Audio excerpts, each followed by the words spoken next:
Hi, this is Sarah Broninger of the New Horizons Academy, and I'm doing a video just for 9th and 10th graders. I've had several 9th and 10th graders on my plate this month who've come to me with all of their quadratic equations. They've been taking problems like this and turning it into this and turning it into this. This is just factoring, and this is completing the square. And what I realized is all of these students, they learn how to do this, but they never learn why. It isn't until sometimes the 11th grade that they finally learn why have they been doing all of this. So this is a video not on how to do these two types of math. This is a video on why you're going to do these two types of math. So this is your basic quadratic equation. And one of the first things that I found with my students is, well, let me say not with my students, but one of the first things I found with the students who've come to me is that it hasn't been pointed out to them that this is a parabola.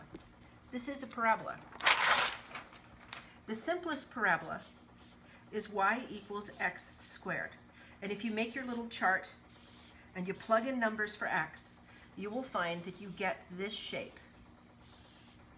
Parabola. And parabolas are incredibly important because this curve is very natural. It happens all the time in nature. It happens in finance, it happens in growth, it happens in a million different ways. And to have math that describes something that happens naturally in the world is very useful. If I take this formula, y equals x squared, and I add to it, I may be shifting it. If I do this, I'm shifting it up. If I do this, I'm making it skinny. There's a billion different ways to mess with this parabola. This formula can get super long and complicated, and it doesn't matter. If it's got a squared in it, and that's as high as it gets, it is a parabola. The next question is, why on earth is it called a quadratic? Quadratic means 4. The reason it's called a quadratic is this little square represents this, and x squared makes a square. I can give you other reasons, but that's the simplest reason, and we'll leave it there. So the first thing you need to know is that you're dealing with parabolas.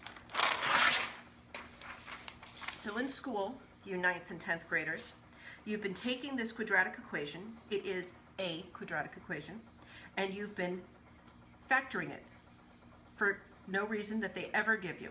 And then you've been taking this equation and you've been completing the square so you could factor it. This is all the math of it. So you could factor it differently.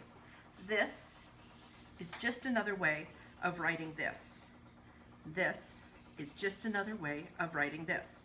Equals 0, by the way. Then you get further in 9th grade and you learn the quadratic equation. The quadratic equation is just another way of doing this.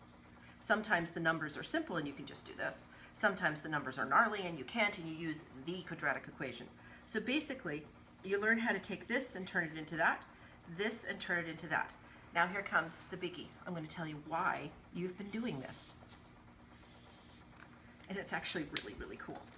You've been doing this because you need to be able to draw this stuff. If you have a formula and it's in this shape, this here tells you where it's going to cross the y-axis. This here, if you finish this up, x is -6 or 2. -6 and 2 are going to be where it crosses the x-axis. It's really cool. I need another color. Okay. This here, and x would be -2 here, right? Tells you that -2 is your axis of symmetry.